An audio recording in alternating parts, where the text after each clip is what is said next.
Collector साहब अपने घर पर आए थे और सिविल ड्रेस में एक ऑटो रिक्शा में बैठकर कहीं जा रहे थे। तभी दोस्तों बीच रास्ते में एक चेक पोस्ट आता है और वहां पर ऑटो रिक्शा को पुलिस वाले रोक लेते हैं और पुलिस वाले उस ऑटो रिक्शा वाले से पैसे का डिमांड करने लगते हैं। दोस्तों पुलिस वाले कहते हैं कि तुम्हारे गाड़ी का इंश्योरेंस नहीं है, तुम्हारे गाड़ी का कागज कहाँ है? अगर तुम गाड़ी का कागज हमें यहाँ पर नहीं दिखाते हो तो हम तुम्हारे ऊपर चालान करेंगे।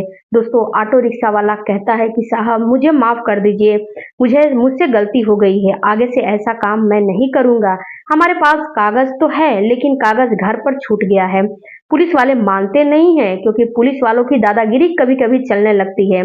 पुलिस वाले कहते हैं कि तुम झूठ बोल रहे हो, तुम पर चालान मैं करूंगा ही करूंगा। अगर चालान तुम नहीं चाहते हो तो थोड़े से पैसों में रफा दफा कर लो, 1,000 देकर मामला रफा दफा कर लो। लेकिन रिक्शा वाला कहता है कि साहब मेरी गाड़ी का कागज बिल्कुल ओके है, बस गलती इतना हुआ है कि कागज मेरा जो है घर पर छूट गया है। ऑटो रिक्शा वाला उन पुलिस कांस्टेबल से कहता है कि लेकिन पुलिस पुलिस कांस्टेबल से विनती करता है, हाथ जोड़ता है, लेकिन पुलिस कांस्टेबल सुनने को तैयार नहीं था। दोस्तों यह कहानी जो मैं आपको बता रही हूँ बिल्कुल सच्ची कहानी है। ये कहानी कानपुर जिले की है। कानपुर जिले में एक शिव नाम का लड़का रहता था। शिव बहुत ही गरीब परिवार से था। शिव अपनी मम्मी पापा का इकलौता संतान था। शिव अपने पिताजी के साथ खेती-बाड़ी का काम किया करता था। शिव खेती-बाड़ी करता था और दूसरों के खेत में जो है मज़दूरी का काम करता था। बाप और बेटे दोनों लोग करते थे। जितने उन लोगों को पैसे मिल जाते थे उसी से अपना पैसे से मिलते थे, उसी से अपनी पढ़ाई-लिखाई करता था। शिव पढ़ने में काफ़ी तेज़ था। शिव का जो मन था वह कुछ अफ़सर बनने का था। इसीलिए शिव कहता है अपने मम्मी-पापा से कि मैं आगे पढ़ना चाहता हूँ। उसकी मम्मी-पापा कहते हैं ठीक है बेटा, तुम पढ़ना चाहते हो तो पढ़ो। वह इंटर पास करके किसी भी तरह से यहाँ से अपना दिल्ली की ओर चला जाता है, लेकिन उसके पापा पे बहुत ज़्यादा लोड हो जाते हैं। उसके पापा खेती-बाड़ी करते हैं, किसानी करते हैं, जिससे कि उसकी पढ़ाई की तैयारी का पैसा भर सके। तैयारी बहुत मेहनत से, बहुत कठिन परिश्रम से वो आईएएस का तैयारी करता है और उसमें वो पास हो जाता है। उसकी पेपर देता है, उसमें निकल जाता है। उसकी ट्रेनिंग होती है। ट्रेनिंग होने के बाद, कंप्लीट होने के बाद वह 2 से 3 साल घर नहीं आया था। जब ट्रेनिंग कंप्लीट हो जाती है तो कलेक्टर जो बन जाता है, तो कलेक्टर अपने घर पे आता है। कलेक्टर साहब जो होते हैं वह अपने मम्मी-पापा के साथ कुछ दिन व्यतीत करना चाहते हैं। कलेक्टर साहब के पास अपनी निजी कोई गाड़ी यहाँ पर नहीं थी क्योंकि उनके पिताजी काफ़ी गरीब थे और उनको यहाँ पर कोई गाड़ी की ज़रूरत ही नहीं थी, आवश्यकता नहीं था। उनके पिताजी एक दिन कहते हैं कि बेटा तुम मेरे लिए दवाइयाँ लेकर आओ। कलेक्टर साहब सोचते हैं कि क्यों ना मैं ऑटो रिक्शा से ही पिताजी की दवाइयाँ लेकर आता हूँ, क्योंकि उनके पास कोई निजी साधन तो थे नहीं और नई-नई जॉइनिंग थी तो इतना पैसा कहाँ से आएगा कि वो निजी साधन ले सकते हैं। इसीलिए अपने गाँव से वह पैदल ही निकलते हैं। सादा कपड़ों में चप्पल पहने हुए हैं, धोती पहने हुए हैं, टी-शर्ट पहने हुए हैं और सादा कपड़े पहने हुए एक गाँव के आदमी की तरह वह निकलते हैं। सड़क पर जाते हैं तभी उनके दोस्त का फ़ोन आता है। दोस्त कहता है कि तुम आ जाओ शहर, तुमसे मिलने का मन है। उनका दोस्त शहर में जाकर बस जाता है। मेरी माँ भी तुमसे मिलना चाहती है। कलेक्टर साहब कहते हैं ठीक है, मैं शहर आ रहा हूँ, पापा की दवाई लेनी है और तुमसे भी मैं मिल लूँगा कुछ दूर बढ़ के और तुम्हारे घर पर ही मैं आ रहा हूँ। तब कलेक्टर साहब को एक ऑटो रिक्शा मिल जाता है। ऑटो रिक्शा में कलेक्टर साहब बैठ जाते हैं, पीछे वाली सीट पे बैठते हैं और बैठकर वह शहर की तरफ चल पड़ते हैं। जब शहर में जाते हैं तो वहाँ पर एक चेक पोस्ट आता है। चेक पोस्ट पर ऑटो रिक्शा वाला अपनी ऑटो को खड़ा कर देता है। कलेक्टर साहब बड़े परेशान होते हैं, कहते हैं कि गाड़ी को आगे बढ़ाओ, लेकिन ऑटो रिक्शा वाला कहता है मैं आगे नहीं जाऊँगा साहब। पीछे बैठे जो कलेक्टर साहब कहते हैं कि तुम गाड़ी को आगे तो बढ़ाओ। जो ऑटो रिक्शा वाला कहता है कि वह गाड़ी को आगे नहीं बढ़ाऊँगा साहब, मैं नहीं बढ़ा सकता हूँ गाड़ी को आगे। लेकिन बार-बार कलेक्टर साहब उनसे बोल रहे थे कि गाड़ी को आगे बढ़ाओ। ऑटो रिक्शा वाले को गुस्सा आ जाता है और कहता है कि देखिए साहब, अगर आपको बहुत जल्दी है जाना, तो आप यहाँ पर उतर के दूसरे ऑटो रिक्शा करके आप यहाँ से चले जाइए, क्योंकि हर बार मेरे साथ यही होता है। मैं जब यहाँ पर चेक पोस्ट से आगे बढ़ता हूँ, तो यह लोग किसी न किसी काम से नुक्स निकाल के, मेरे कागज़ में नुक्स निकालते हैं, इंश्योरेंस में निकालते हैं, निकाल के मुझे फँसा देते हैं और फँसाने के बाद मेरा चालान काटते हैं और मैं आगे नहीं जाऊँगा। तब कलेक्टर साहब कहते हैं कि देखो तुमने कोई चोरी नहीं किया है और तुम्हारे पास जब कागज़ है तो तुम्हें कुछ नहीं होगा, तुम चलो आगे यार। तुम मेरी बात क्यों नहीं मान रहे हो?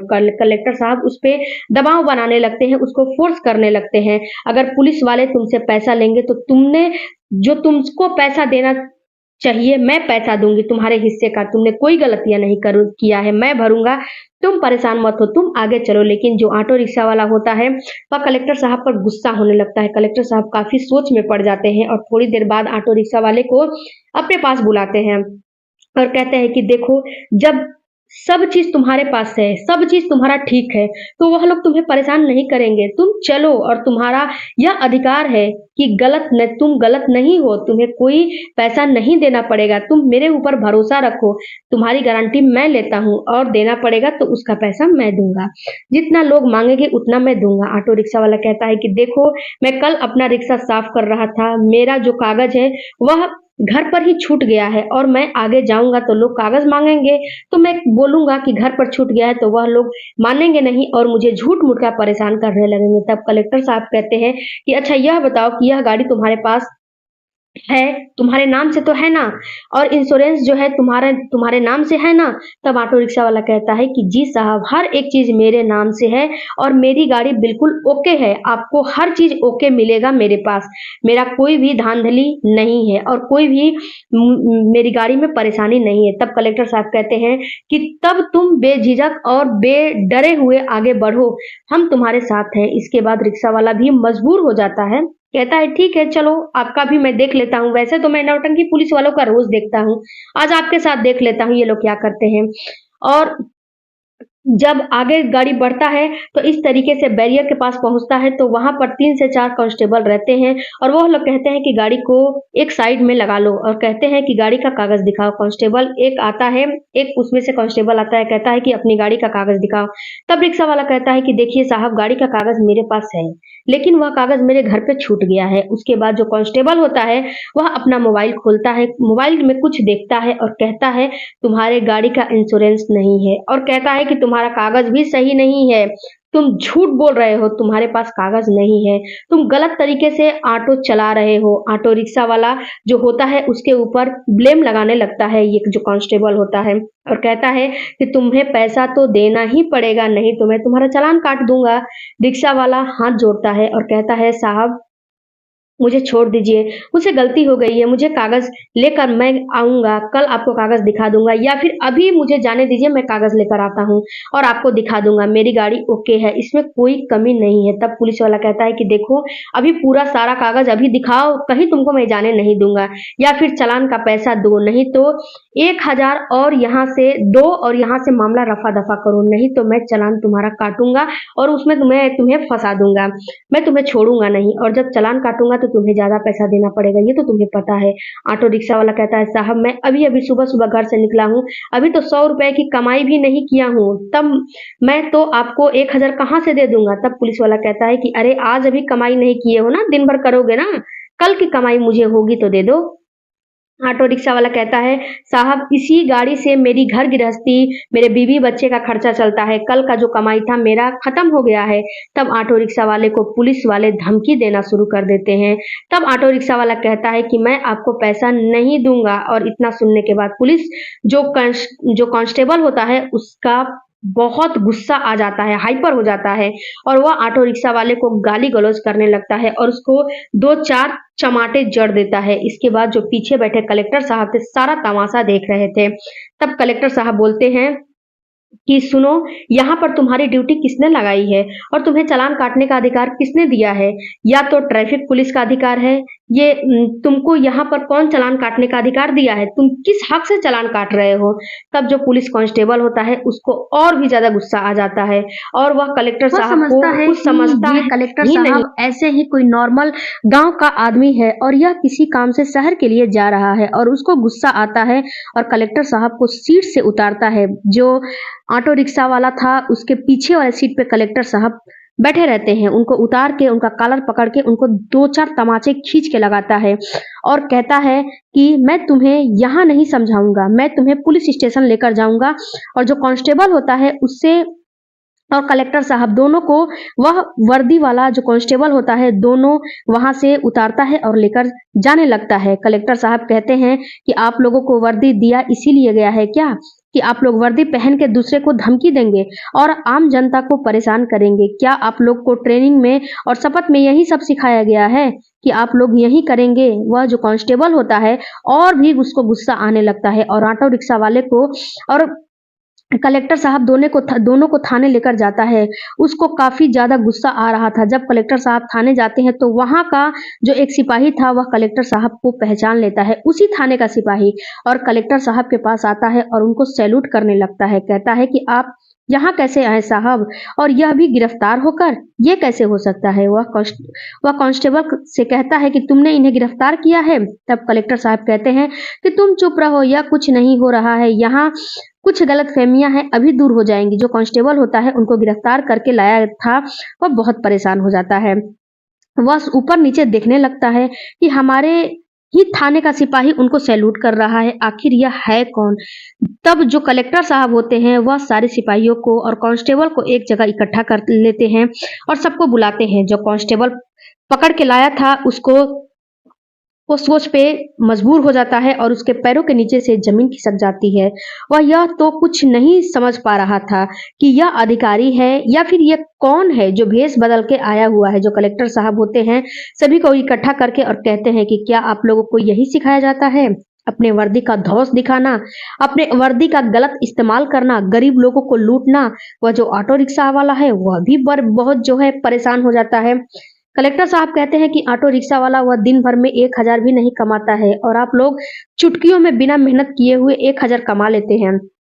क्या वर्दी पहनकर आप लोग यही करते हैं? आप लोग अपने शहर में आम जनता के साथ, गरीब लोगों के साथ यही सब काम करते हो, और जब उसकी हर चीज सही है तो आपको किसने कहा है, किसने हक दिया है, किसने अधिकार दिया है उससे वसूली करने का? अगर वह कह रहा है कि मेरा हर चीज सही है, थोड़ा इंतजार करिए, घर पर छूट गया है, तो उसकी बात को आपको माननी चाहिए, सुननी चाहिए, और आप लोग चालान उसका काट रहे हो। जब आप लोग ऐसे करोगे तो आम जनता कैसे रहेगी? कुछ लोगों की वजह से ही हमारी पुलिस डिपार्टमेंट बदनाम है। कोई पुलिस पर भरोसा नहीं करता है, कोई पुलिस वाला अगर रास्ते में जाता है तो लोग डरने लगते हैं। आप लोगों की वजह से ही, आपकी इन्हीं हरकतों की वजह से, जैसे कांस्टेबल की वजह से, अगर मैं इस ऑटो रिक्शा वाले के साथ नहीं बैठा होता और मैं इस पोस्ट पर नौकरी नहीं करता तो आप लोग मुझे भी फंसाकर इस रिक्शे वालों के साथ जेल में डाल देते ना। ना जाने आप लोग कितने लोगों के साथ यह काम किया होगा। दोस्तों, वहां पर बहुत ही बड़ी इंक्वायरी बैठाई जाती है। जो ऑटो रिक्शा वाला होता है वह उनका मुंह देखने लगता है, आखिर यह बंदा है कौन जो हमारी इतनी मदद कर रहा है। इंक्वायरी बैठने के बाद जांच पड़ताल शुरू हो जाती है। उस रात में थाने का माहौल बिल्कुल दहशत भरा हो जाता है, दहशत में बदल जाता है। जितने भी कांस्टेबल होते हैं बहुत परेशान हो जाते हैं और सब लोग के ऊपर कार्रवाई धीरे-धीरे होने लगती है। उसके बाद कार्रवाई आगे बढ़ती है और कार्रवाई आगे बढ़ने के बाद उस कांस्टेबल को निलंबित कर दिया जाता है जिसने कि ऐसा हरकत किया था, और सभी को एक बार चेतावनी दी जाती है कि कोई भी ऐसा काम ना करे। अगर कोई भी ऐसा काम करेगा तो उसके साथ ऐसा ही होगा और ऐसा ही उसके साथ किया जाएगा व्यवहार। उस कांस्टेबल को हमेशा के लिए निलंबित कर दिया जाता है और बोल दिया जाता है कि जब रिश्वतखोर हो गए हो तो जो अपने घर में अपने रिश्तेदारों से रिश्वत लो, अपने दोस्तों से रिश्वत लो, कांस्टेबल के साथ ऐसा ही होना चाहिए। ऐसे कांस्टेबल के साथ चाहिए था जो कि कलेक्टर साहब ने उसके साथ किया था, क्योंकि आम जनता को यह ऐसे कांस्टेबल बहुत ही डराते और धमकाते हैं और पैसे भी वसूल करते हैं। दोस्तों, जो कलेक्टर साहब होते हैं उन्होंने अपना फर्ज बखूबी निभाया और आम जनता के लिए आवाज उठाया। अगर ऐसे ही कलेक्टर हर शहर में हो जाए तो कहीं भी कोई भी क्राइम नहीं होगा। दोस्तों, यह कहानी बिल्कुल ही सच्ची है और यह कहानी सुनाने का मेरा मकसद आप लोगों को परेशान करना बिल्कुल भी नहीं है। आप लोगों को सचेत करना है और सतर्क करना है कि जहां भी रहिए अपने अधिकारों के लिए आवाज उठाते रहिए, क्योंकि अगर आप अपने अधिकारों के लिए आवाज नहीं उठाओगे तो आपका आवाज़ किसी कोने में लोग दबा देंगे, आपका आवाज़ दबा दिया जाएगा। इसीलिए आप अपने आवाज़ों को उठाते रहिए और पुलिस वालों से बिल्कुल भी डरने की ज़रूरत नहीं है। आम जनता ही जनता आम जनता की वजह से ही पुलिस वाले हैं, और पुलिस वाले हो या फिर कोई भी हो, आम जनता की रक्षा के लिए ही होता है। तो फ्रेंड्स, ये वीडियो आप लोगों को कैसी लगी? थोड़ी भी अच्छी लगी तो चैनल को सब्सक्राइब कीजिएगा। मिलती हूँ अगले वीडियो में, तब तक थैंक यू फॉर वॉचिंग।